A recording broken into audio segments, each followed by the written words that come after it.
평안한 아침 맞이하고 계십니까? 금요일 아침인데요. 오늘은 로마서 7장 25절부터 40절에 있는 말씀 같이 좀 생각해 보겠습니다. 어제 저희가 보았던 말씀과 조금 유사한데 약간의 초점의 차이가 있습니다. 어제는 결혼을 중심으로 파생되는 다양한 관계를 다루었다면 오늘은 결혼을 앞두고 있는 약혼한 상태에 있는 사람들에게 바울이 하는 권면입니다. 어 정확하게 왜 이런 권면을 하게 되었는지 배경을 잘은 잘 모르고요. 어쨌든 바울은 "결혼을 해야 됩니까? 아니면 멈춰야 됩니까?"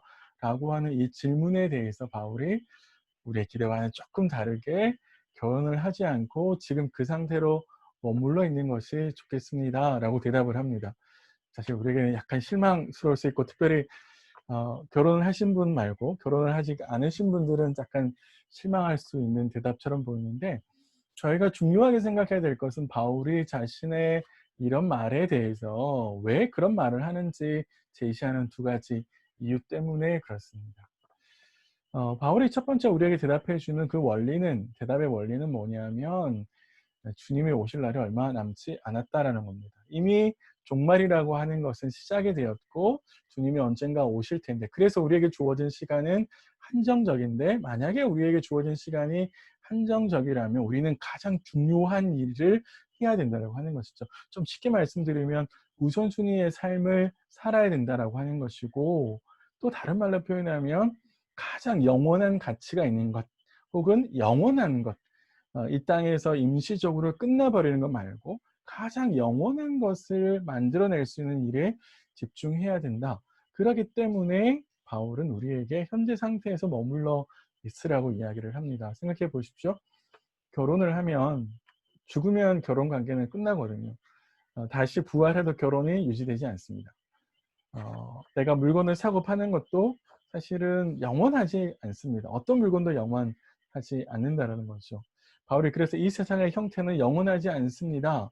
근데 영원한 건 뭐냐면 주님과의 관계죠. 그리고 주님이 나를 구원하셔서 우리에게 베풀어 주시는 영원한 생명이 가장 영원한 것이죠. 그런 점에 있어서 우리가 시간은 정해져 있다면, 그래서 우선순위의 삶을 살아야 된다면 가장 내가 먼저 신경 써야 될 것은 바로 주님과의 관계에 있다라고 이야기를 하는 겁니다. 그래서 주님의 일을 더욱더 열심히 하는 삶으로 살아가야 된다. 그런 점에 있어서는 현재 상태에 머물러 있는 게 좋겠다라고 이제 바울이 우리에게 이야기를 하는 겁니다. 그러니까 이런 바울의 대답은 우리에게 뭘 생각하냐면 이렇게 생각하라는 거죠. 여러분들은 마지막 날에 종말론적으로 부활의 몸을 입게 될 것이고, 그리고 그리스도와 함께 세상을 다스리는, 그런 심판하는 그런 위치에 서게 될 겁니다. 그런 위치에 서게 될 여러분들이 현재 삶을 열심히 살아가되 그 삶에 얽매이는 것이 아니라 바로 그런 신분에 맞는 영원한 삶을 추구하는 그런 모습으로 있어야 되지 않겠습니까? 바울의 대답은 이런 것이고요. 우리는 그러한 우선순위의 삶에 대해서 같이 좀 생각해 볼 수 있어야 됩니다. 내 삶에 있어서 내가 지금 우선순위대로 살아가고 있는가? 그보다 좀 더 앞서는 내가 내 삶의 방향이 주님을 향해 가고 있는가? 우리 한 달 전에 이제 시편 말씀 같이 나누었을 때 시편 1편에 복 있는 사람이 가는 방향에 생각했잖아요.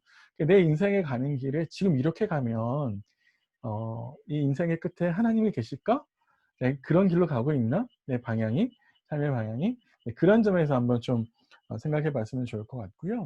또 하나 이런 점에서 생각해야 될 거는, 내가 일상에 뭔가를 결정하고 판단하고 어떤 기준점을 세울 때 어떤 기준을 세우고 있는가를 한번 생각해 보시면 좋겠습니다.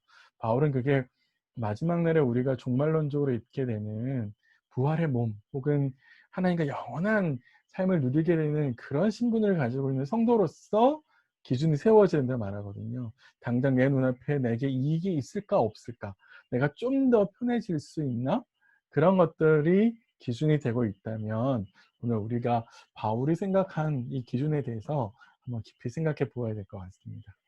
현재 상태에 그대로 머물러 있으십시오라고 바울이 말한 두 번째 이유는 뭐냐면, 결혼을 하거나 또 혹은 결혼하면 아이가 생기면 그 마음이 나누어질 수 있기 때문에 그렇습니다. 사실 결혼을 하면 배우자를 어떻게 기쁘게 할까 이제 걱정거리가 되잖아요. 쉽게 말하면 결혼기념일, 생일, 뭐 기타 등등 이렇게 챙겨야 될 게 굉장히 많죠. 그러다 보면 내 마음에 온전히 주를 섬기는 것에 방해가 된다라고 바울이 이야기하는 겁니다. 이미 결혼하신 분도 계실 거고요. 그리고 결혼을 하려고 하는 분도 계실 텐데 바울의 이 이야기를 액면 그대로 문자대로 받아들이는 것보다 원리를 생각해 보면 사실 바울은 우리가 그리스도인으로서 내 마음을 뺏어가고 나누게 하는 요인들을 잡아보라고 우리에게 충고하는 것처럼 보입니다. 내 마음을 뺏어가는 건 뭘까요? 혹은 내 마음을 염려하게 만들어서 온전히 주님을 섬기지 못하게 하는 것들은 무엇이 있을까? 한번 생각해 보았으면 좋겠습니다. 내가 너무 일상에 매몰되어서 먹고 사는 일이 중요한데 그거를 주님의 일보다 더 중요하게 생각해서 내가 온전히 주님을 섬기지 못하는 것에 방해가 되고 있나? 근데 그러면 '내가 왜 그걸 그렇게 열심히 할까?' 그렇게 질문하고 또 질문해 보시면서 답을 한번 찾아갔으면 좋겠습니다. 이렇게 두 가지 원리, 하나는 우리에게 시간이 많지 않다. 주님의 종말이 이미 시작되었기 때문에 한정된 시간 속에서 우선순위의 삶 때문에 그렇다. 두 번째는 우리의 마음이 나누어지기 때문에 그렇다라고 바울이 이야기를 했는데요. 여기까지만 이야기하면 오해를 하실 것 같은데요. 바울은 모든 사람들이 다 그렇게 살아야 돼요. 결혼하지 마세요. 이렇게 이야기하는 것이 아니라 그건 주님이 그런 은사를 주셨을 때, 은혜를 주셨을 때만 가능합니다라는 전제를 바울이 어제도 그렇고요. 오늘도 달고 있습니다. 내게 그럴 만한 능력이 있다면 그래서 성적인 충동을 제어할 수 있고 또 홀로 살아서 주님을 기쁘시게 할 수 있는 은사가 독신의 은사가 있다면 그렇게 하십시오. 하지만 그렇지 않다라면 그래서 내가 참을 수 없고 제어할 수 없다면 결혼하셔도 괜찮습니다. 결혼하는 것이 죄를 짓는 것은 아닙니다라고 오해하지 않도록 바울이 이야기를 합니다. 자, 오늘은 그래서 이렇게 우리에게 생각할 건 두 가지인 것 같아요. 우선순위, 그리고 내 마음을 나누게 하는 것. 이런 두 가지 점에서 나의 상황과 마음의 형편을 좀 살펴보시고요. 그래서 뭘 어떻게 주님을 기쁘시게 할까 고민하는 하루 좀 되셨으면 좋겠습니다. 주말 또 가족들과 함께 또 주일은 성도들과 함께 즐거운 시간 보내시고요. 저는 다음 주 월요일 아침에 다시 찾아뵙도록 하겠습니다. 오늘 하루도 평안하십시오.